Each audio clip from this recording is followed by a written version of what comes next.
Okay, hero deck profile updated for new band list and Magician's Hero. 3 Stratos, best starter card of the deck. You want to see it, so you play 3. 2 Shadow Mist. If you don't play 2, you lose if you see it in your opening hand, so you want to play 2. 1 Solid Soldier. Consider bumping this up to 3 or 2, because you do want to see it in combination with Stratos.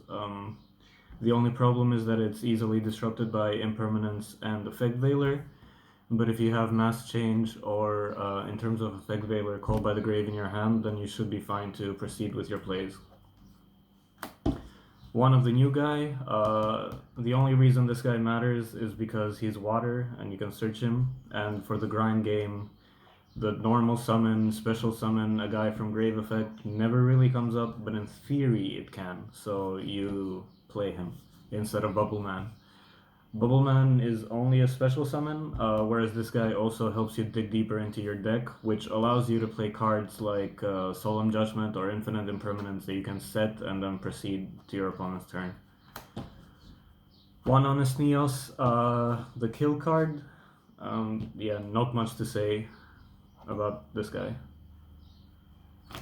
That's your elemental heroes. As I said last list, they're the best part of your deck. They're the most consistent part. They're the part you want to see in your hand. They're the part that lets you open up your combos. However, this guy, he lets you play without a normal summon, so he's the best card of the deck. In terms of engines, the heroes are the best card of the deck, but in terms of going first plays, this guy is the best part of your deck. But he's also your most fragile part. He's the part that if he gets hit, then it's really difficult to recover from.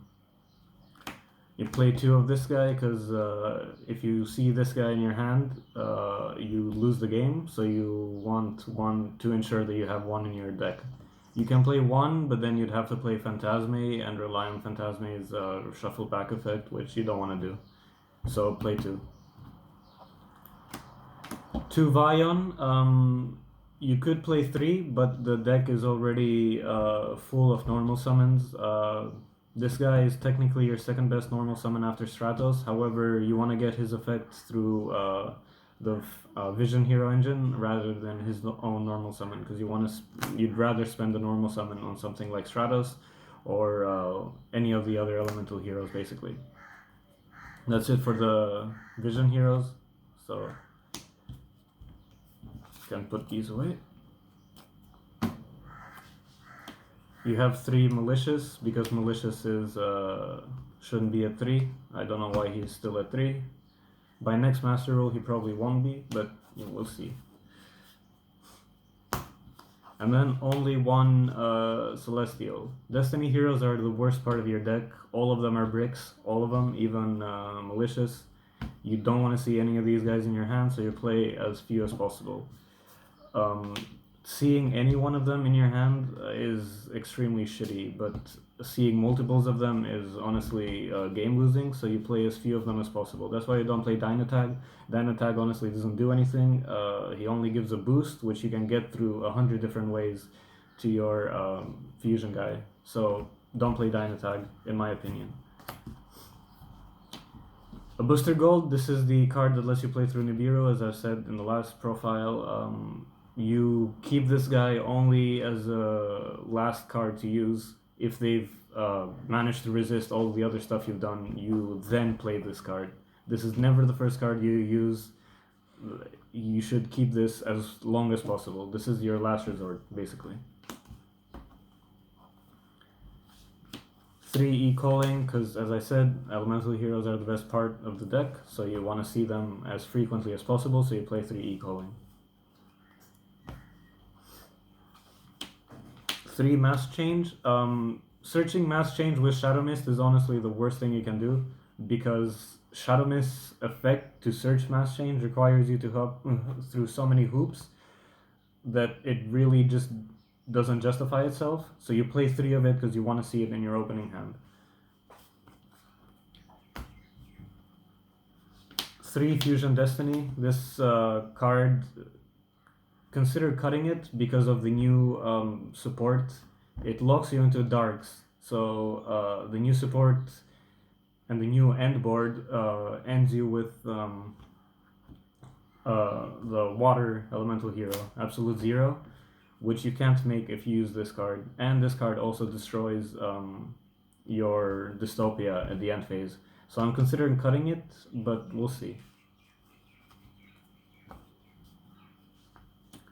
One Dark Calling, one Miracle Fusion that you search off Sunriser, and one Polymerization. You play one of these two, because if you see more than that in your opening hand, it's not that bad, but especially for poly. But still, you have so many different ways to search it that there's really no reason to play more than one. One Hero Lives. Yeah, this card, Special Stratos, is insane. It gets ashed like 90% of the time, but if it doesn't, you should have game, unless you're an idiot. One Monster Reborn. Monster Reborn is still Monster Reborn. It helps you special Shadow Mist to get the effect, special Stratos get the effect. It's too good to not play. Also, Orcust are still the best deck if you had any doubts, so special Dingirsu is still a play that you can do. One Rota because we're playing Warrior deck. One Foolish Burial because all you guys have grave effects. Two Called by the Grave. Consider bumping it up to 3, but even at 2 it's not too necessary if it makes some sort of sense. This card is really better to draw into with the effect of the Water Guy, and then you set it for your opponent's turn. Now we're playing the deck going first oriented instead of going second and killing oriented, because the board that you can set up, the cards that break the board, like Raigeki and Dark Hole and whatever, they're not really played. So you go first, set up a board, and watch your opponent try to break a board with one Field Nuke, one Pop, and one Banish Everything on legs. It's stupid. Speaking of cards to draw into, 2 Impermanence. Again, you wanna... Ideally, you'd play this at 3, but we don't have 3. But at 2, the idea behind it is that you make Absolute Zero using this guy. And this guy will help you draw 2 cards. And ideally, because this happens at the end of the combo, you will draw into one of these 4 cards and then discard something you don't need. And this is an extra interruption, essentially. By that logic, you can also play... Solemn Judgment. However, I find these cards to be a bit better because you can they're good going both first and second, whereas Solemn Judgment is hard going first, and even on your going first turn, it doesn't really do anything except for being a set. That's that for the main deck. For the extra deck, you have the Masked Heroes. So you play Anki. This card helps you go into sneaky OTKs.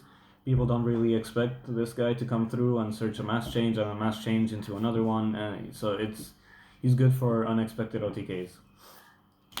Acid, honestly this combo never comes up, but I haven't playtested the deck too much in the new format. Supposedly Altergeist will be the best deck going forward, supposedly. I don't believe it, but whatever. This guy, he's a blowout, or at least it forces out negation from them. Same idea with this guy. You have to play him because he's the best wind masked hero, and you mass change the Stratos, and they can't impermanent, essentially. But also against back row decks, he's got a quick effect pop. I don't think it's a quick effect, but anyway. One Dark Law. Honestly, even last format where Orcas were the best deck and this card shits on them, you still didn't need the second one. And especially now that the extra deck is so tight, there's no way you play 2 of them, in my opinion. It never comes up. This deck ideally wins by the 3rd turn. If you can't win by the 3rd turn, you should probably lose anyway, so the second one doesn't matter. And then one Dian, you only play him because you want to protect your you want to protect your Solid Soldier. His effect pretty much never comes up, but again, the idea is that he can help you sneak into some OTKs by hitting over a guy and then special summoning Stratos from deck. This guy, he's the best new card that we have, Sunriser. He searches Miracle Poly, and he also essentially helps you break boards. He's nuts. He's the best card that we got, better than this guy, but he's not short printed, so he's cheaper. So if you want to buy him, get him. If you can only afford one of them, I'd highly recommend this guy over this guy. This guy can be replaced with pretty much any water elemental hero. It doesn't matter, or hero in general. Whereas this guy, he doesn't have any replacement. Searching Miracle Poly, letting you play that card is insane, and also going second, breaking boards. People don't really expect it, so this card is nuts. Yeah, Absolute Zero. Going first and going second, this card is insane. Being able to play it now because you can search Miracle Poly and because you have a decent water target that's not fucking Bubble Man is also really good. So this card used to be the best card in Heroes, and now that you can play it again, it really feels very nice.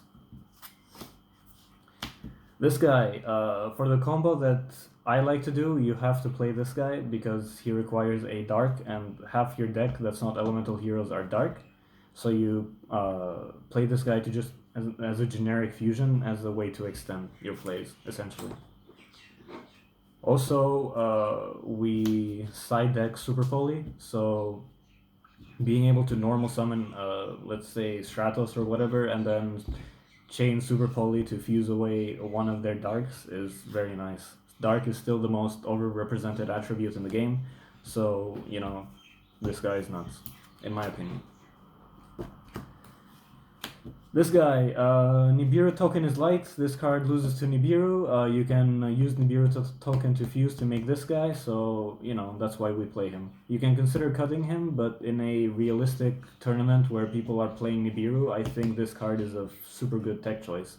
In your locals, where people don't have Nibiru or don't play Nibiru, sure, you can cut this guy, but otherwise, Nibiru token's light, make this guy with it.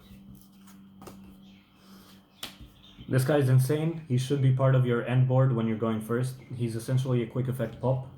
The burn damage doesn't matter so much, but I guess you can sneak a win in time with it.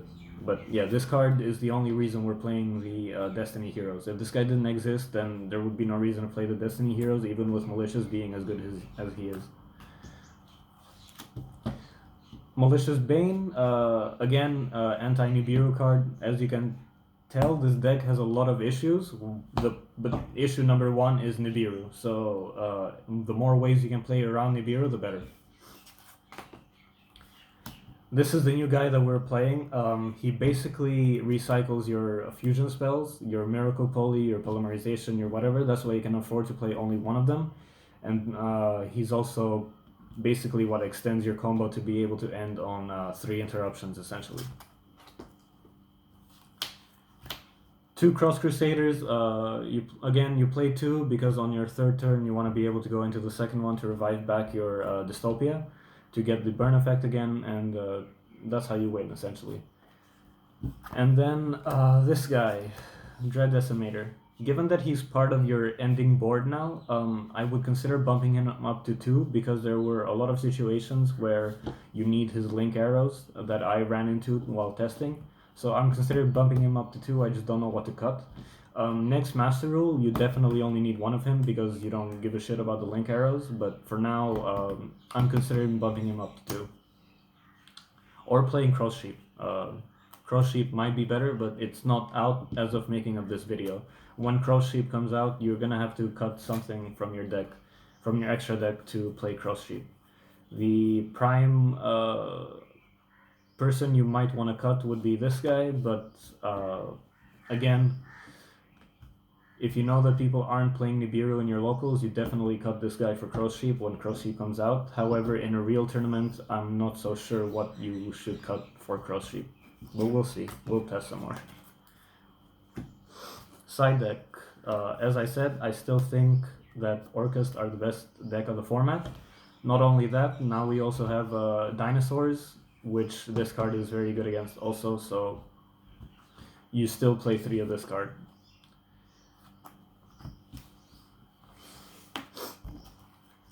You have 1 plasma. Plasma is honestly shit, but it might come up when you're playing against some cheesy deck that can make up some boss monster that is unaffected on whatever, blah blah blah. You steal it with plasma essentially. You turn off its effect when you summon plasma, and then you steal it. So it's counter to how people think about playing this card, where you go first, you make this, and oh, it's a skill drain, watch out. That's a really weak end board, in my opinion, because it's very easily disrupted by literally any form of disruption. Whereas if you play this going second and against the problem card that your deck normally can deal with, and you essentially summon this, turn off its effect, and then steal it, that's a lot better and more highly impactful in my opinion. That's why it's in the sideboard. As I said, we're siding in 2 super polys.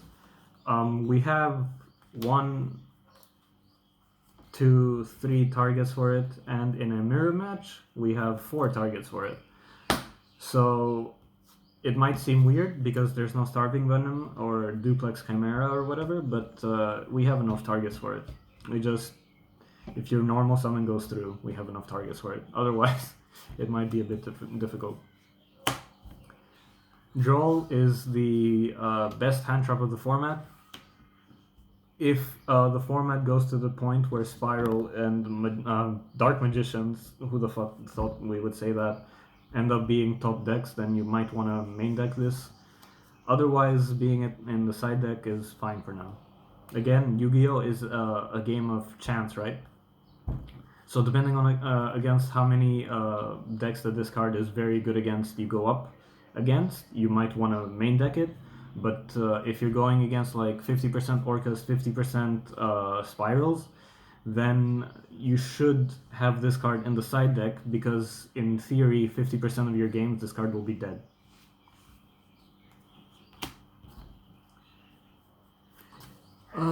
Deck still struggles with back row, so we still play 3 Twin Twisters. I'm considering changing this with the new Lightning Storm spell when it comes out, but I don't know, that card's too expensive, so maybe this is still better. And Hatronade. Again, it's a new format, so I really am not sure exactly what I'll have to play against. So Hatronade, still a pretty decent card against back row decks that rely on you to do something. So essentially any deck that's not Altergeist.